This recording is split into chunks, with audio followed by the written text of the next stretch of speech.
Yes, welcome. This is F a Rap Critic. I'm your boy Malik 16. And no, there's no tears in the end for most things. But today, ain't no reason to cry. We over here celebrating. I'm joined by my very special guest. I'm going to let him introduce himself. Please let the people know who you be. I'm Eric, the former owner of the Hip Hop Juice Box, as far as I know, the only hip hop coffee shop there was, and hopefully we can bring it back so there'll be another one. All right. The man's being modest. He is an entrepreneur in general and one of Scarface's biggest fans. And that's the reason why I have him on this episode because he told me, man, when I did the Untouchable album episode, or the Ghetto Boys, it was one of those. He's like, you should have got me. And so I was like, okay, we doing what a lot of people consider to be the cornerstone classic of Scarface's catalog, which are none other than the album which turns 30 years old this month, The Diary by Scarface. And fun fact, Hip Hop Juice Box is where I started the first version of this show. It was smack dab at the beginning of the pandemic. I delayed its release for like a year, but I remember coming to the shop maybe like 2 times, and Eric was dope enough to let me film there and set up and everything, different girls in there and everything. But all right, this is category 1 where we go over the album product itself. If you have not already, take a moment to like and subscribe to the channel and go check out the Rap Ruler while you're at it. We're going to jump right into it. This album was released on Rap-A-Lot during their merger with Virgin New Tribe Records in October of 1994. This is Scarface's 3rd studio release. First dimension that we talk about in category 1 is going to be Dimension 1, the quality of the production. All right, Eric, you remember who was on the production on this album? I'm going to say, I know Mike Dean probably did some. Yeah, Mike Dean, a longtime engineer and collaborative partner of Scarface. I know he played keys on a couple tracks. I know his name is credited on about 9 of the 13 tracks. Yeah. But N.O. Joe is who gets most of the credit for all of the tracks. I don't think there's any track on here that N.O. Joe doesn't appear on. There might be 1 or 2. But another longtime Scarface collaborator. And in my opinion, I think he's the reason this gets its kind of Texas sound. He's the one that brings that like bluesy feel. A lot of the guitar and organ choices are made. Scarface played bass and guitar on a good amount of the songs. He's got production credit on almost every song himself. When I see him, every time he comes out here to Yoshi's, I go out and see him. And he talks about the production a lot, how he's playing the bass or he was involved with the keyboards and stuff. So I know he might not get as much credit as a producer, but I know he has a lot to do with the sound as well. Yeah, I think it's a fact that people are coming to discover now. Like, and it is in the last decade or so, and through interviews, they find out how much his hands were involved in the production on almost every song on all of his projects.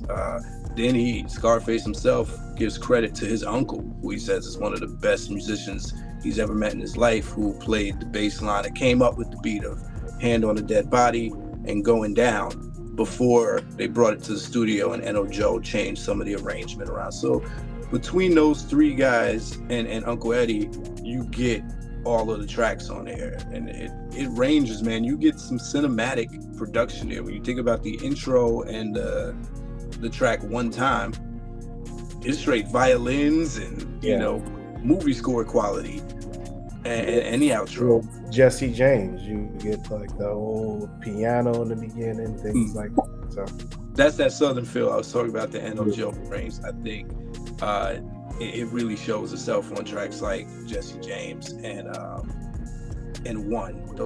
That wow wow wow wow that wah wah guitar feel and bluesy feel. With that said, I mean there's a fair enough range that you're getting because of that. Like I said, you get those cinematic interludes, you get that down home funk feel on tracks like that, and then surprisingly, there's a couple of songs that sound kind of East Coasty in nature. And N.O. Joe in one of the articles already said he was going for that. He said he really kept the 808s to a minimum because that was growing in popularity in the South, and he wanted to do what they were doing on the East Coast with more the boom bap and kind of crisper sounds, but he also wanted to be mindful of the West Coast and have some of that instrumentation. So there's a couple tracks on here where you can hear the melodies that are put in there with the synthesizer sound, like what Dre and them were doing. Like, Yeah.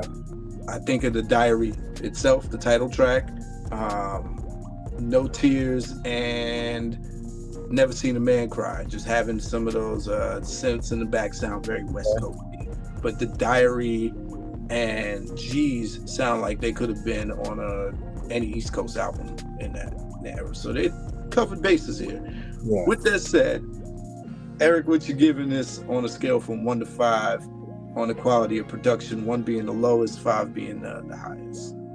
I would say, I mean, you think about Scarface voice, right? I listen to a lot of voice as that being considered an instrument. That's a part, to me, a part of the production as well. How you go a little bit higher, you go a bit lower. He's got a more deeper voice. It ties in with the bass. So that's why I give it a 10. Think about it. You said 30 years old. I was probably 11 years old when this came out. Mm-hmm. And I probably shouldn't have been listening to it. Yeah, I was wondering how you got into it. Yeah. Okay, so wait, are you telling me so you can play, even with beats like the beat on Going Down and 1, it still gets top rated for you? Those beats don't. Okay.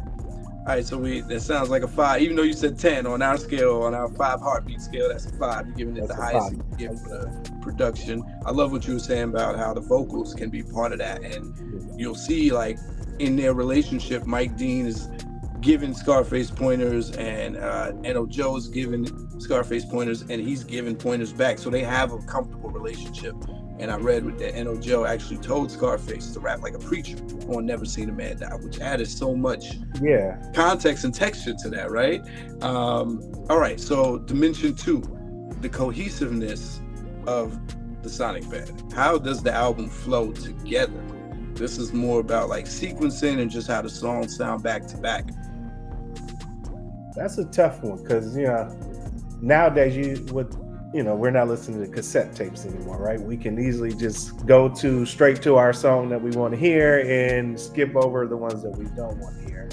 So it's kind of hard to say. I'm trying to think back, like, there was a time when you had to listen to a whole album because it was just a pain to fast forward to the next one. I like the way, like, for me, I usually start off with No Tears when I listen to this album, right? It kind of sets the tone of this gangsta, eye for eye. And then it kind of goes into Jesse James, which is, I believe it's the next track right after that. Yeah. Where it's still like gangsta, shit can go down. And then a few more tracks later, you got the Remorse. You have the Never Seen a Man. So I would say it is generally in a good order. But overall, it's kind of hard for me to really say because it's been so long since I've listened to it track by track by track. Even when you get to the Hand of the Dead Body, it's it's kind of like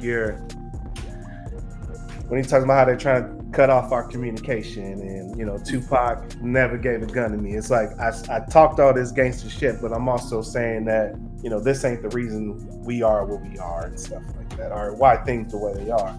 So in that thought, it is in a good cohesiveness, but it's been so long since I've listened to it from start to finish to really sit there and flow. Cause now it's like, all right, I want to hear Jesse James. All right, I'm gonna go back now. I want to hear, No Tears. So I would say 3. You would say 3. Okay, got you. Yeah, I mean that's how most people listen. I think people just go to the songs that resonate the most with them or that they feel like listening to that day. As an album, I just found out that and it helped a lot because I have a lot of criticism for Scarface, and just even since the Ghetto Boys days and some of the choices he makes. But the first 4 songs, because they're all put together, you would think they're just all the same thing. Yeah. And I just found out that No Tears and Jesse James are about the murder of his friend. His friend and his girlfriend got murdered in their house, and they didn't find out who it was till like the mid 2000s. that was straight anger and retaliation. That was him processing that through song for what the intentions were. And it because White Sheet comes before those two songs, because you can tell those are continuations of each other. Yeah. Like No Tears, he's saying this is what he's gonna do when he finds this dude, and then as soon as Jesse James opened up, he's like, "Now I found you," right? Yeah, now and it's that the funeral's murder. over and the tears are dry, right? So like, had it started like that, like I'm in agreement with you. If the album started like that, and then you knew Jesse James was the sequel to that, and then he went somewhere else, like Seen a Man Die, or because even the two songs about women are back to back, and you could have broke that up going down. Point. So maybe if it was No Tears, Jesse James, then Going Down, and then Seen a Man Die, and then you come back with another gangster song. And then, because G's and White Sheets are just like songs about killing without the context of this being like a retaliation kind of. It's just like, I'm a stone cold killer, and there's some things. So there's some of those things that could have been changed to make it, because the balance is there. It's just how it's put together to really showcase that balance. So 3, that's a great number. I appreciate you, being really objective in that. All right. Speaking of 3, that takes us to Dimension 3, the intentional mood and tone of the album. So this is not about the mood you get when you listen to it, because that can change depending on the day, but what is the tone you think Scarface was trying to set on this album, and how good of a job did he do? I mean, you think about any albums before this, or you listen to, Ghetto Boys, it's like that White Sheet, it's murder, murder, kill, kill, right? He has his little, verses here and there, but I feel with this one, to me, it's more storytelling involved in this one.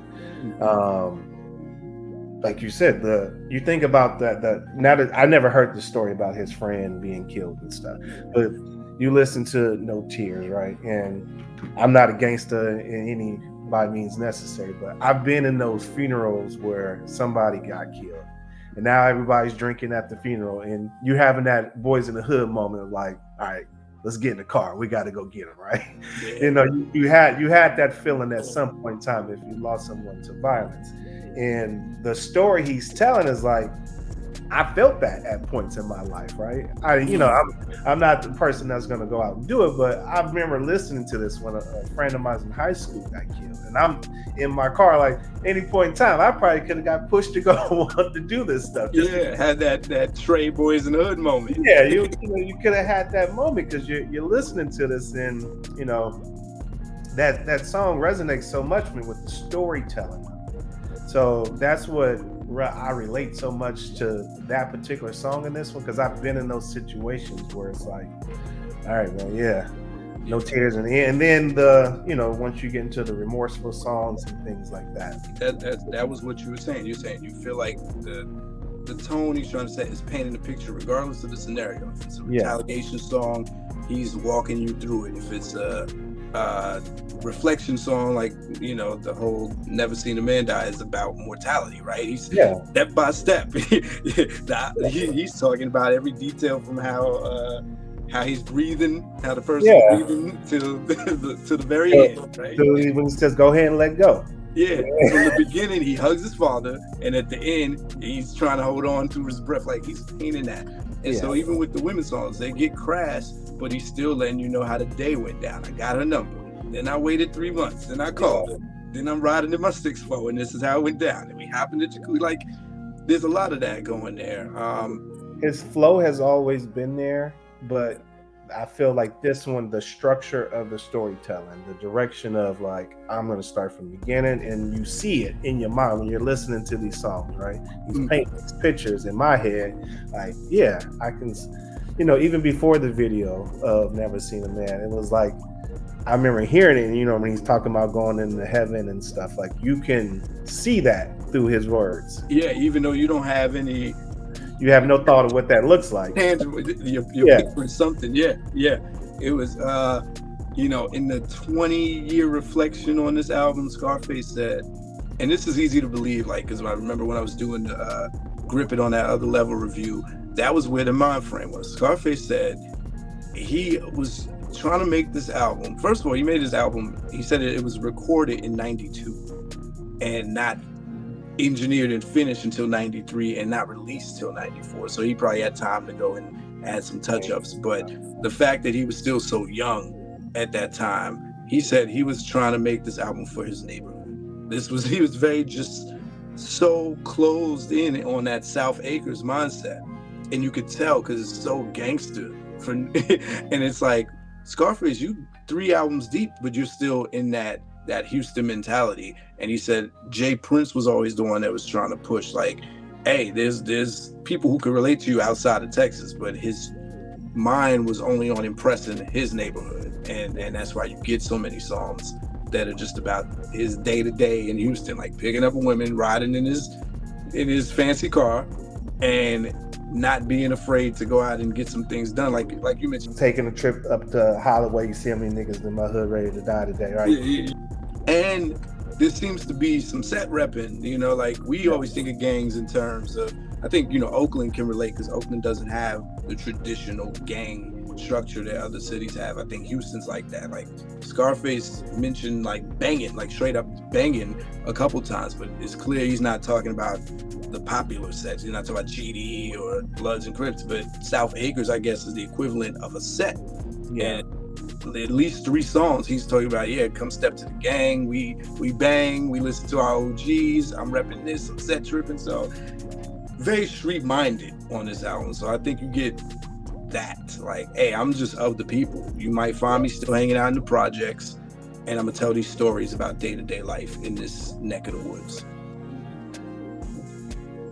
With that said, how good of a job did he do at setting that tone on a scale from 1 to 5? I'm gonna say 4. I'm not gonna give him a full 5. I'm gonna give him a 4 on that one. Gotcha. All right, that takes us to Dimension 4. Dimension 4 is the song distinction versus the repetition of words and sounds. So this is basically how redundant does the album get on a production level and on a lyric level. So let's talk production first. We already talked about the quality of the production. Are there any tracks on here that make you say, oh, track 7 sounds just like track 2, or I heard this already? Anything on here that gives that feeling? You can do No Tears and Jesse James. You can play that through and not really notice the difference. Even though it's a different beat and stuff, it's a very similar song, right? It's even like if it's just playing in the background, it's it's very similar. But besides those, I would say it changes up. Once you get deeper in the track and it's going down, stuff like that. But besides those 2, I think those are the only 2 that's kind of, even I don't have the track list in front of me. I believe they're right after each other too. Yeah, they're right. It's White Sheet, No Tears, Jesse James. Yeah.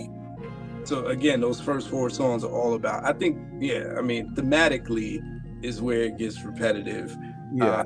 I guess that throws us into the lyrics because, like you said, the beats don't really sound too similar. It's a short album. It's only technically, I think only really 9 songs or 10 songs. It's 10 songs because you got the intro, outro, and One Time are all like. And then the Mind Playing Tricks on Me 94, which was very, same thing as the other one. So. Right. So lyrically, you get repetition. I mean, I pointed this out when I did Untouchable. Scarface loves using that MF word. And I think it's one of 2 things. I think it's either intentional, the way NWA intentionally cursed to keep kind of feeding this narrative that they were controversial. I think it takes some intentional writing to say MF that many times. It's almost like Samuel Jackson at this point. They pay him to say MF. It's intentional. It's either that or it's lazy writing. And I don't want to believe that Scarface gets so lazy because I mean and I counted it, Eric. This is how much of a rap nerd I am. On G's, he says MF 10 times in the first verse. Okay. And he says it like one word apart from each other. He's like, motherfucker, got the motherfucker. I'm just like, come on, Face. So, and he does that on a lot of songs. Most of the songs about killing, those 4 songs I named, White Sheet, Jesse James, G's, No Tears. His verses average about 6 MFers Yeah. each. In the middle verse, he says the least, but it's always the first verse and the third verse. Yeah. So yeah, it's usually one of the others. It's either very intentional, or it's like I'm lazy writing. Yeah. Other than that, he's got words, especially when he's talking about a topic. He doesn't run out of words. It's more the gangster songs where he's just kind of repeating the Yeah. same. And that also kind of ties into, is the gangster songs really him? Because the deeper songs, like we just said, he can describe and tell the story, but is the gangster songs the intentional of, this is what niggas want to hear at this time, this is what's selling, let me throw in a bunch of motherfuckers, murder, kill. Right. I'm inclined to believe Face, just because he talked about how reckless he was when he joined the Ghetto Boys, and that the fact that 3 albums in, he's still hanging out in his hood and talking about, I don't think his status as a rapper would have stopped him from retaliating against his friends. No. That song was pure intent. Yeah. No, I mean, I'm not saying he's not about that life, but what he's more passionate about, when you listen to even like Smile, like other albums, the verse he did on the Jay-Z, This Can't Be Life, right? Yeah. Those are, he ain't motherfucking kill this, right? It's very detailed stories. It's flowing. It's because those are real life things, right? This is real stuff that's happening, and I'm gonna talk about it in this way. Versus kill everybody, motherfucker, kill. I think it could be hey, we need some gangster stuff on here to sell this record. I love that you said that. The fact that you are like a diehard fan, but you're still able to call that out, man, that's exactly why I love doing the show, because two of those things could exist in the same, right? Like, Tupac's my favorite rapper, but I'm gonna call Pac out if he does something that's hypocritical, like, so that's a real fan, where you're like, because I can tell in the writing, like, how could this same man that can describe the final moments of death in such poetic detail get so lazy with I'm gonna shoot this motherfucker through his head, and it's just like, and it does make you wonder, like, yes, it might be a side of you, but clearly you're called to the more passionate side to tap into your talent, because we've seen what he's capable of. Yeah. What a great point, man. With that said, knowing that the beats don't get that repetitive, but the words get a little repetitive on those songs, what you giving this for song distinction on a scale from 1 to 5? I would say for the full album, I'm gonna go 3. 3, got you. It takes us to Dimension 5. That bleeds right into that. The amount of songs versus the amount of content. So this is a ratio question. It's a 13-track album. It's only 10 songs. What percentage of the album is Scarface giving you topical, substantial material? So I got 1, 2, 3, 4, 5. I'm not really giving Mind Playing Tricks on 94. Even though the verse is a little bit different, it's still the same song from the Ghetto Boys. Okay, you taking points away for that. Got you. Even though, the verse is a little bit different, it's just like, that's a bonus song, right? That's like, it should have been a bonus song. Yeah, that's a bonus song. But 5, that means half the album. Half the album is pretty topical. Yeah, for me. Yeah. I find there's a couple rappers like this. When I was talking about the Roots, I talked about the equivalent to that is a lot of their album is going to be rapping about rap. And I think the Scarface's equivalent to it are the murder songs. Like, most rappers give you at least half of the album is braggadocio raps. Like, oh, I'm flipping. Like, Black Thought's going to be like, I rock the mic with the da-da-da. Like, that's half of his damn album.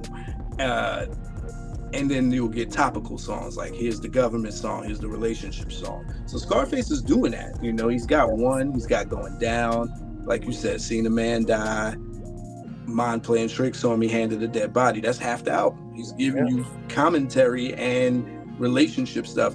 But the other half, instead of bragging about rocking the mic or having punchlines, is all murder.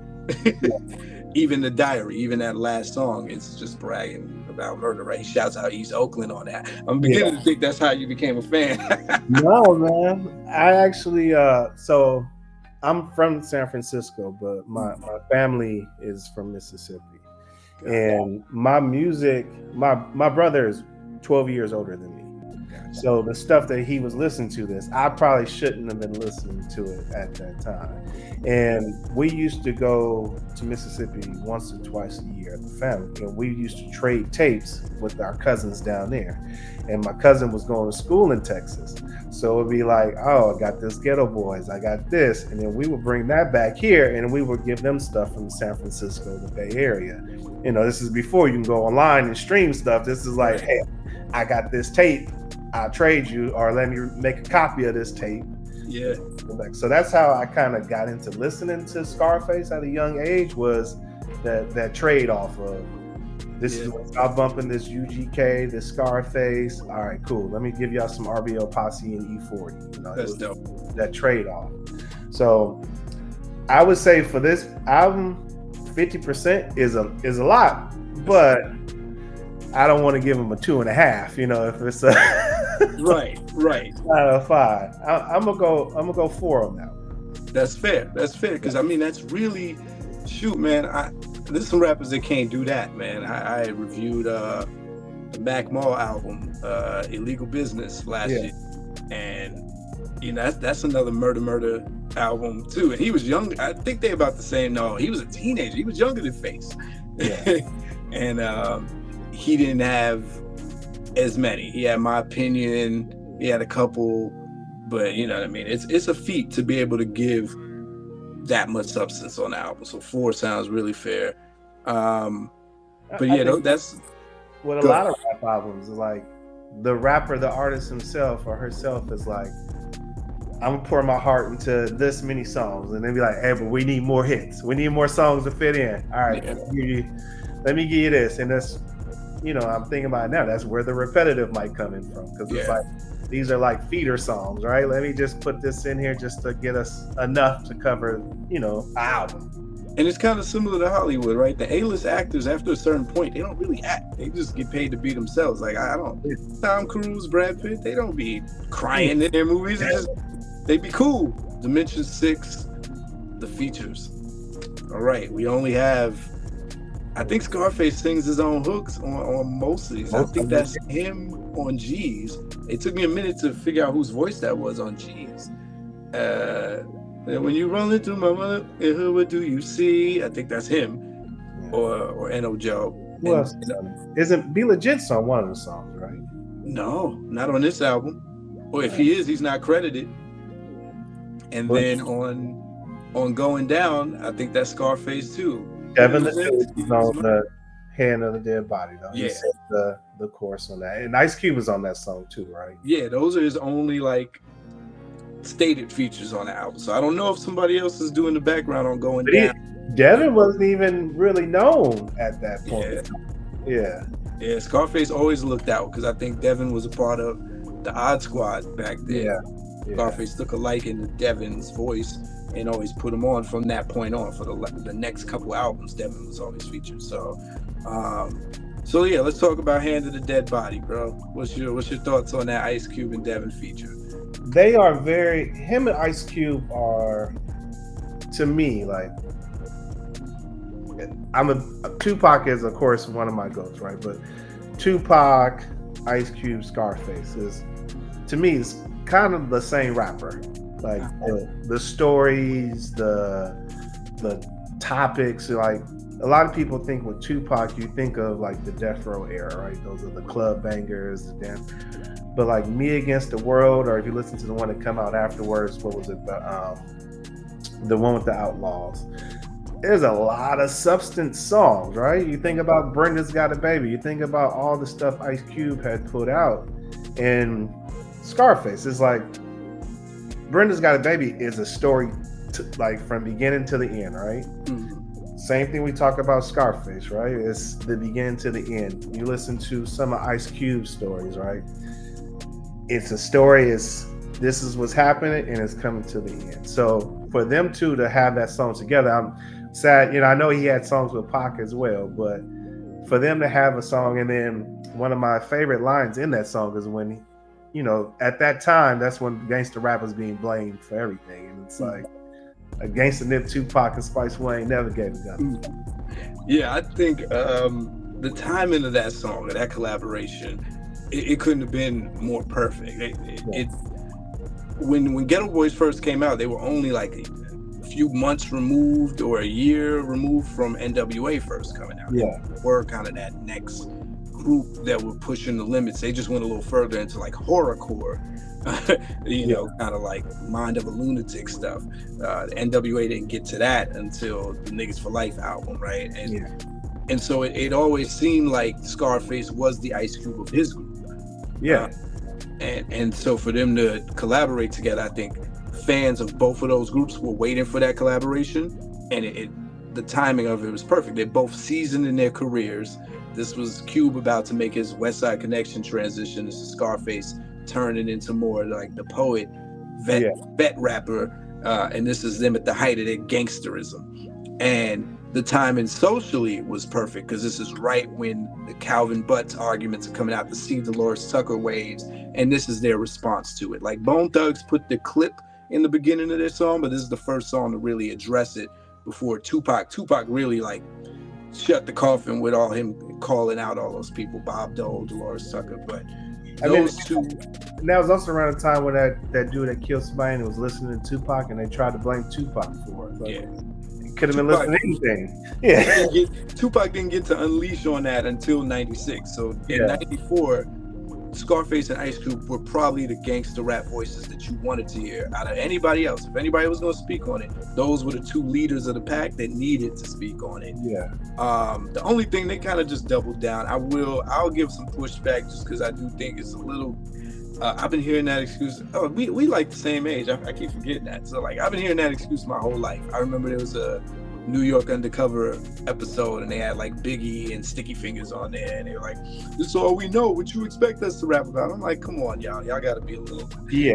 How long we still singing that song? It's in 2024. I'm like, it's a cute excuse, but I just heard the first 4 tracks of your album, Scarface. You talking about blowing heads off, like and it's really nice comparisons. He's like, Matt Dillon's pulling a gun in every movie, or Steve pulls a gun on his dad, and they blame Brad. Like, I get it, but then you got Cube coming on straight talking about he trying to kill Don Cornelius. I'm like, why, bro? Why you gotta die? Why you gotta... How do you feel about Cube's verse? It's good. It's not one of his best ones. I'm not gonna say I'm not touched by it. I think it was, it goes with the beat. It's a good flow. He sounded like he was freestyling. Yeah, it's not something where like I'm not remembering like, oh yeah, that hook or this drop, like that. For them to collab at that time and with the skills that they both had, it could have been a much deeper song.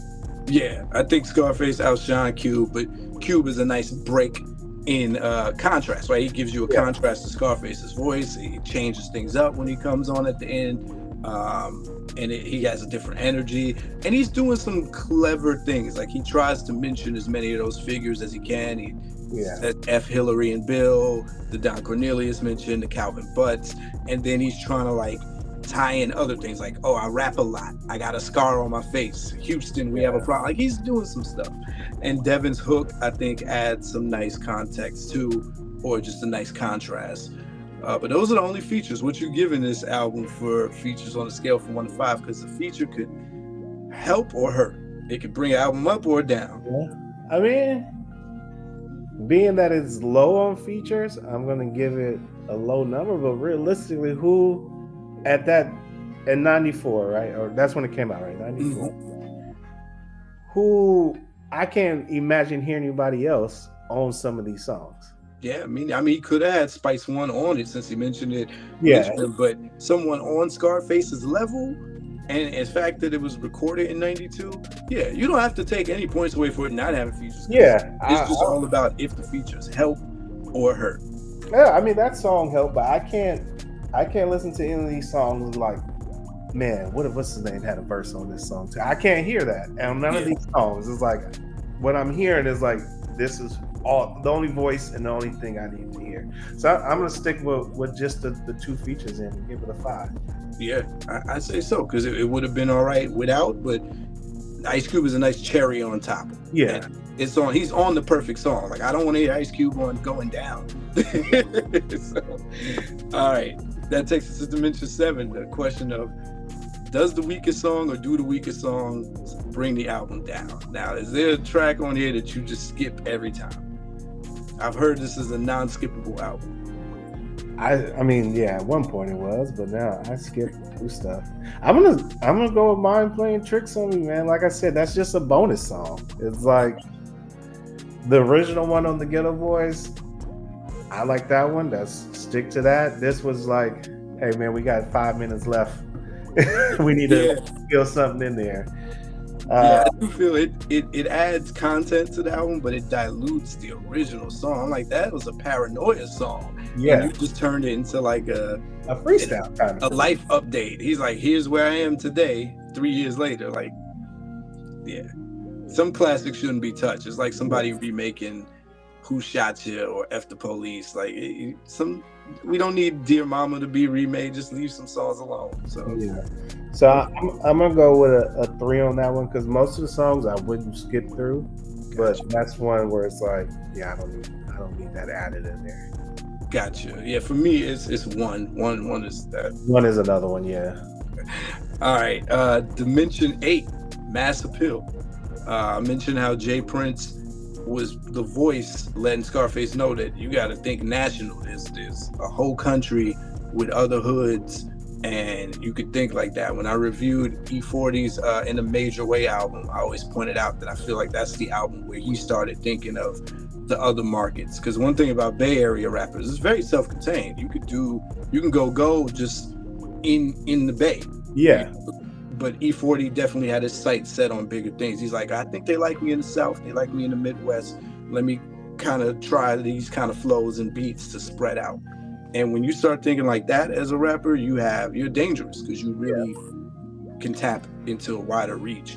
How wide of a reach do you think this album had? I mean, it reached me here in the Bay Area. And you got to think at this time, this is not heavy video play. Mm-hmm. It probably wasn't heavy radio play. These are not radio type songs, right? Right. But me and you heard it. Yep. I remember they played Never Seen a Man Die. It blows my mind when I hear this song and I think that, man, radio was so different back in the day. This was a rotation song, not a mix show song. The video too. I remember the video being heavy rotation. And nothing about that song says single. But that was they were playing it on New York radio.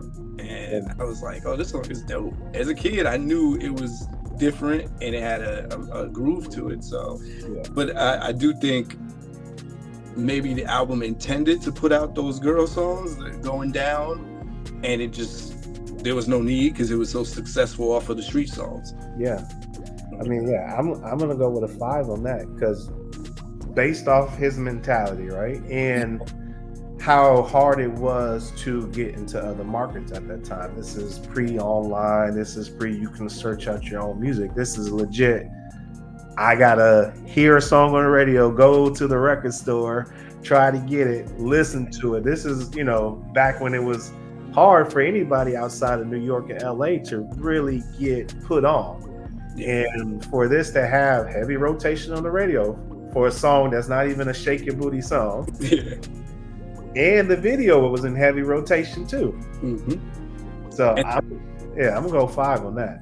Yeah, and I mean there were no club songs on there, and like you said, his mentality, he was like just trying to impress his hood, and he still worked. I know he said that merger, them going from, I guess Rap A Lot was on Priority before to Virgin, it helped too. Virgin was kind of like new to the hip hop urban market, so this is them saying, hey, we got some money to put behind some stuff. So I think that's how a song like Seen a Man Die made its way to New York.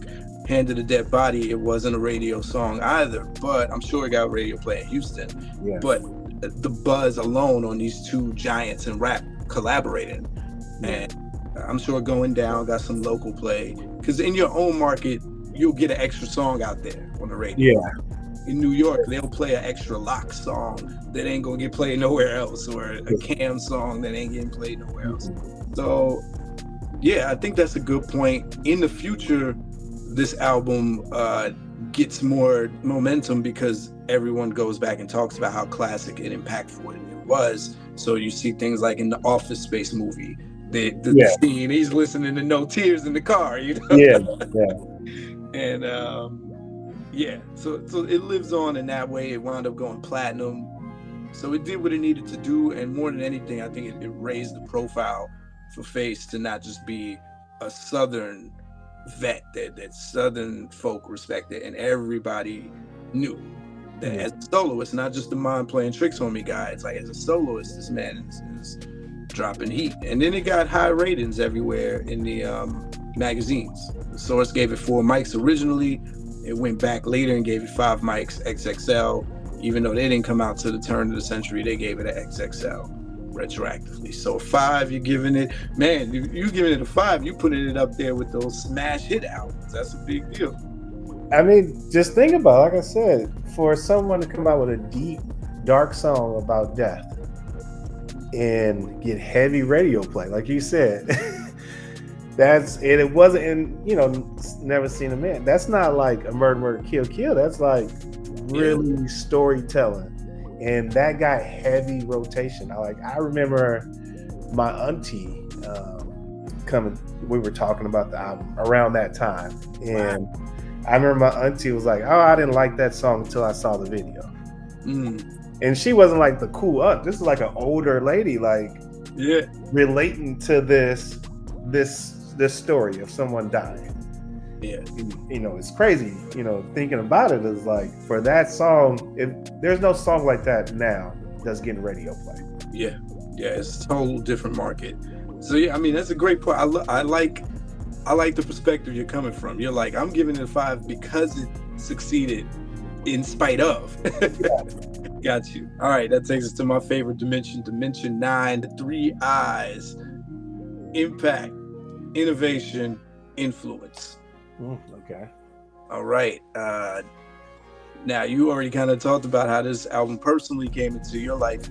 I think we were both young when it came out. So I don't know if we personally know the impact it has, but looking at the magazines, looking at all the write-ups on it, looking at the way the industry and other rappers have regarded this album, it seems that this album had the same hit feeling that Illmatic had. Illmatic also came out in 94. It wasn't this mega successful selling radio play album, but it's one of those albums that each year grew in the legend of it. It's like, oh, did y'all hear that? Impact and influence, I would say, is up there, because you hear other, like, who are considered GOATs, right? You hear their interviews of who they listen to. And like, I don't know if you listen to Drink Champs a lot, but I watch a lot of times they have on there. And I remember they were interviewing Swiss Beats. This is after DMX had passed. And it was like, oh, well, who did DMX like? Oh, DMX, we would drive to any Scarface show. Anytime Scarface was performing, DMX had to be there. And you hear Tupac at the time. He would say, Scarface. Ice Cube, I know when they were talking about doing the verses, he was like, oh, I would only do it with Scarface because I relate to him. We'll do each other's songs, things like that. You hear people from every area, New York, down south, West Coast.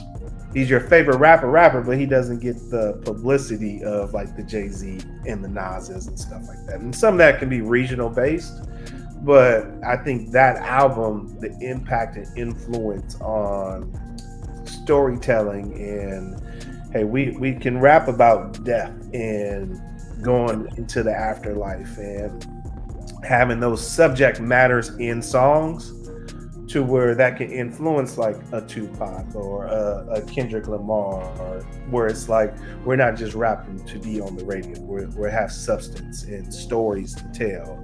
So the impact and influence, I'm going to go pretty high on 5. And what was the third I? The other one is innovation. And I say, to the point you made, the innovation is he opened that door. Yes, we can rap about mortality, because seeing a man die, he never tells you who this character is, right? This is not somebody who we know if they've done dirt or not. this is not someone that he killed. He's just saying he saw that person on their last days. And when he talks about the personal story that inspired it, he talks about, like experiencing someone cry for that first time because of that death, and realizing that, oh man, that's the first time you're aware of the emotions that come with that passing. And that's, yeah, open the door that this kind of descriptive poetic rap can be done. I think that's probably the only innovation here. Nothing beat wise, no real barriers were broken. But that alone, just one song is all it takes sometimes. Yeah. Like, oh, I didn't know you could do that. That's Yeah. rap. That's what rap is about. It's like, okay, yeah, this man is really describing angels coming and rigor mortis. And, let the rigor mortis take you away, man. Yeah. So if you factor that in, it's still a 5 for you? Yeah, I'm gonna go 5. Cool. That takes us to the final dimension 10, the overall timelessness and uniqueness of this album. So it was never up for debate that this album is a classic. The whole point of my show is to ask, how classic are these classics, right? If we're ranking the Larry Birds, the Jordans, the Kareem Abdul-Jabbars, they're all GOATs. We're just saying, who's the GOAT of all the GOATs? So in the pantheon of classic albums, one, how unique is this? Does it still stand out as, carving its own lane? And two, is it dated now? If you were introducing this to a youngin, let's say you had a nephew or someone who's into all this new trap rap, and you like, try this, would they be like, oh, this old as hell, or would they be like, okay, I can get into this? I think that's a tough question, because you listen to, like, even though when this came out, hip hop had been around for so long, but it was still new, right? It was like still in the beginnings, right? It's not the 80s hip hop, but it's still something fresh. So it wasn't a lot of, like, I think hip hop has its own broken down genres now, where you have like, oh, you got this type of rap, you got this type of rap, you got the singing rappers, you got this trap rap. So at that time, it was not as wide of a range of different breakdowns in hip hop, right? It was kind of like, you got dope beat and you got a lyricist. And I think he set out really well in that, making that, like, this is an innovative beat. I mean, not an innovative beat, but this is a hard beat. I'm going to come with these hard gangster words. But like I said, it's not even my favorite album of Scarface. So I think it's very impactful. I think the single "Never Seen a Man," like, that's something. Like, have you seen the live version on the Tiny Desk when he does it? And I've seen it live. Every time he comes out here, I go see it. And I've seen it. It's a very, like, you can find yourself sometimes tearing up, like, damn, man, like, you feel it. You feel the story behind it. So that song, I can play to my nephews, or like, hey man, listen to this story, listen to this breakdown. But the overall album, I would say it fits in perfect for that genre at that time. But in the bigger picture of all of his work and then hip hop as a whole, I wouldn't say it's that impactful, but it's still classics. Like the No Tears and the Jesse James. I love those songs. I think they're great.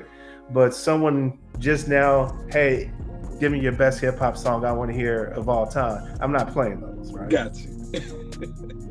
But I think they're great. I think they're classics to me, but I don't think you can play No Tears on the radio now. Someone will be like, oh man, who sings this? What is that hit? Right. But they can do that with Never Seen a Man because it's so different. Yeah. So I'm gonna go with 3 on that.